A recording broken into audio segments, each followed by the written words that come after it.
Okay, guys, if you want to master the art of bluffing, here's some tips for 10 seconds of your time, 10 minutes of your time, or 10 days of your time. For 10 seconds, the two concepts that you need are simplicity of your bluff and also having the advantage in the hand, specifically or often the initiative as the aggressor. So simplicity is just checks the river, you bet, just try to win the pot with nothing. And then the idea of taking it when you have the advantage is largely if you're the pre-flop aggressor in the first place. Usually you have the stronger range, so you can bet, and the other guy is a little bit powerless. All right, guys, now for 10 minutes, I have 4 different concepts for you to teach you in 10 minutes about bluffing. So one of them is going to be to bluff people who have the tendency of overfolding or have weak ranges overall or weak hands overall. The second one is bluffing people with when the board is dry, where it's very hard to have anything. If they're not going to make the right calls, they're going to get bluffed too much. The third one is semi-bluffing. If you have a flush draw, big draw, open-ended with a couple overcards. And the fourth one is bluffing when you have the range advantage, meaning that you just have stronger hands than they've got and they're likely to fold. Here's an example of how you might bluff a weak player, even though you don't have too much depth yet into what you can do poker-wise.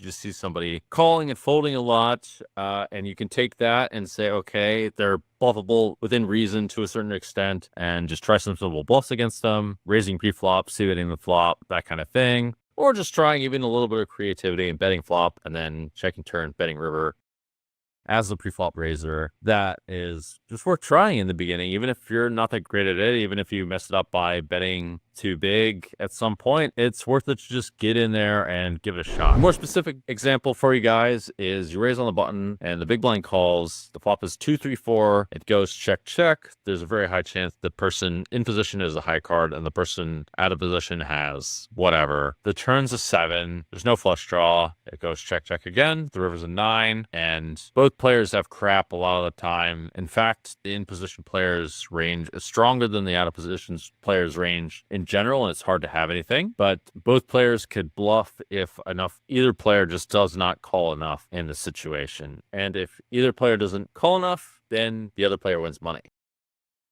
The next situation is a semi-bluff. Pretty simple. We've got a big draw, and we're not particularly worried if they call or not. If you have a flush draw, it's great. If you have a flush draw with 2 overs, it's even better, and almost always semi-bluffed at some point. So if you have like queen jack with 2 hearts, and the flop is 10-9-4 with 2 hearts, it almost doesn't matter what the action is. Pre-flop, you can check raise or bet and bluff and do all kinds of things with this sort of hand. Very, very great spot. And matter of fact, if you have a big semi-bluff like this, it's like basically like having a really strong hand. It's almost the same thing. This is a rare combination, and you want to be picking some kind of line that's unique with it. The last kind of bluff is the bluff where you have the range advantage. The theme of it's pretty simple. The way it shows up later on into the hand can be variegated, to say the least. But basically, whatever the previous action in the hand was dictates who has what kinds of hands and what the form of the betting looks like. Simple example being, okay, you raise pre-flop, you get called in the big blind from under the gun, and the flop is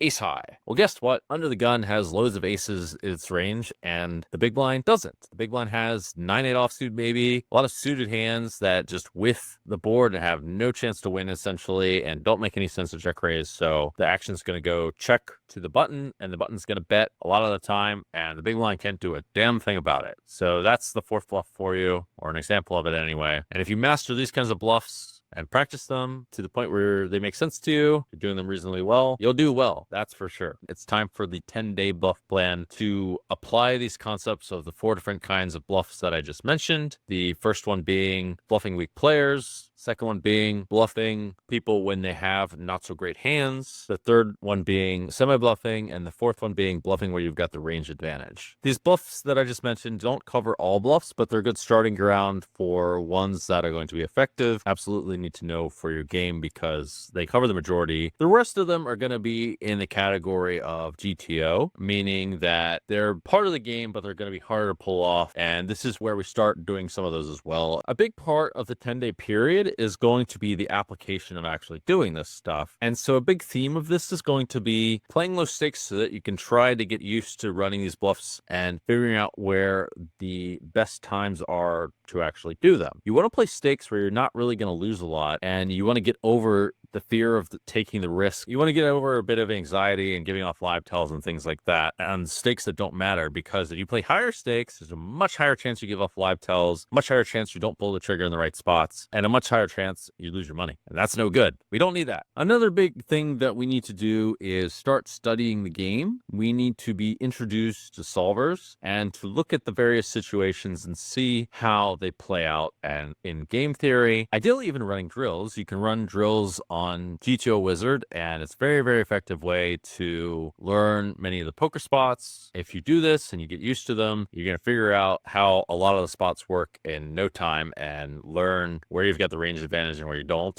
Hi guys, I'm Dan Cates, and you may know me from poker as Jungleman. And now I'd like to give you the keys to that success so that you can have success in those games as well, and in fact win the game of life. And that begins with freedom. And you want to have the community to help you to get there. Join the Jungleverse now. We've got many of the tools and many of the links towards the best stuff that's out there in the poker market, and I'm committed to helping you guys become real champions of the game and make your dreams come true. That's my goal for you all. Join here. I'm helping us all work together to make a better future for everyone.